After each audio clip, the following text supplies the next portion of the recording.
It's no secret how deep racism goes in this country. Yet somehow we're still stunned by cases like the one we're bringing you tonight. We begin with a case out of West Virginia. Gene Whitefeather and Donald Lance, a white couple, are accused of treating their 5 adopted children like slaves. We know for sure 3 are black, according to the indictment. Prosecutors say the children were also targeted and adopted because of their race. The pair was arrested last fall. This was after a wellness check turned into a reveal about the living conditions of the children. 2 of the children, 14 and 16 years old, were found living in a barn outside. Neighbors tipped law enforcement off. Deputies discovered there were limited resources in that barn. The teens only had a small porta potty, no running water, or a mattress. According to neighbors, the children were not allowed inside of the home, the main house, and had to do farm labor outside instead. Whitefeather denies the allegations and says the barn was simply a teenage clubhouse.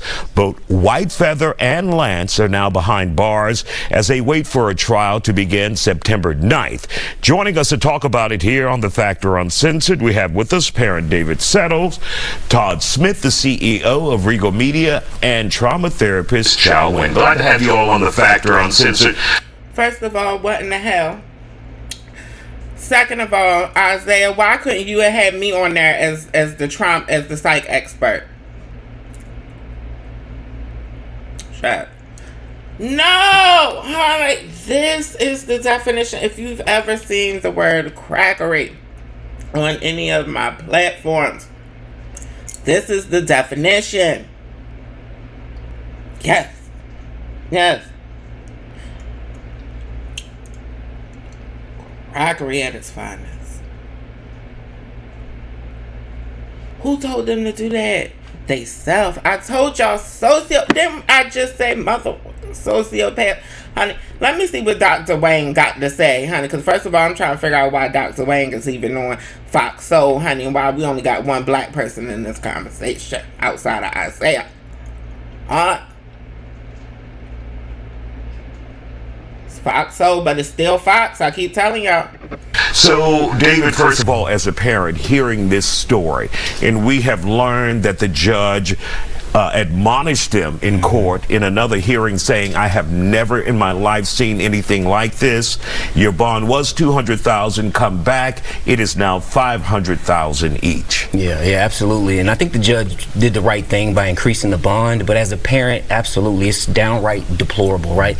It's not even just disgusting, but it's purely evil at this point, right?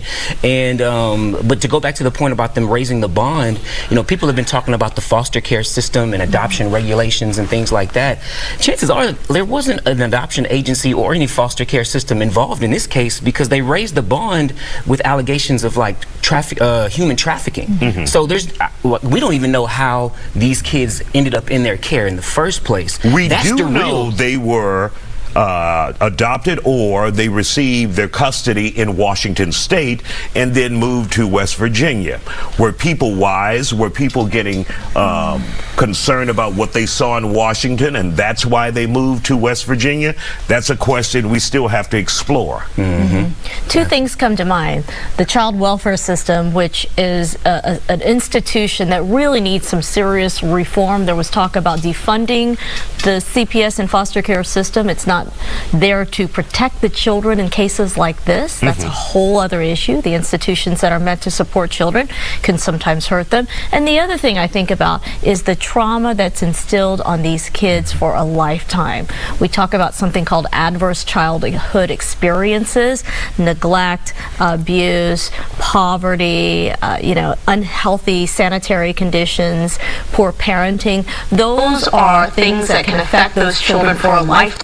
She ain't saying that I wouldn't have said, honey. Yeah, if you don't know, the CPS system can't be trusted, honey. The child welfare is probably better on the streets than in a lot of these foster care homes, honey. They are known as abusers, honey, and petties, honey.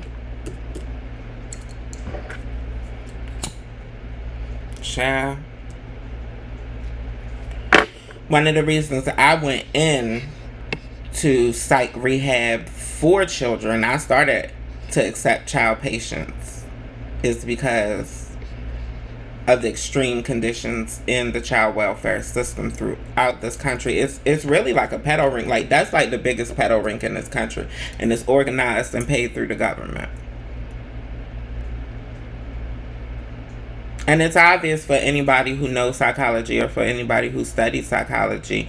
Like, a lot of times when you read these children's chart before you even get them, whether they've admitted it or not, they do show signs and tend to exhibit extreme abuse. Most commonly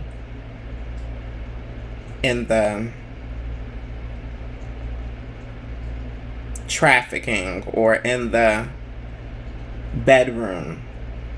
I could say. That's the word I could use, huh? Oh, Lord, honey. Crackers is gonna crack, honey. They gonna make sure they crack everybody in the process, honey. Oh, process, honey. Gotta process that, honey. Child. Oh, Lord, honey. Not the father look like... Now said the father looked like an able-bodied Stephen Hawking. He do. He do. I seen it all on his face. He looked like a mix between Stephen King and Stephen Hawking, to be honest. Yeah.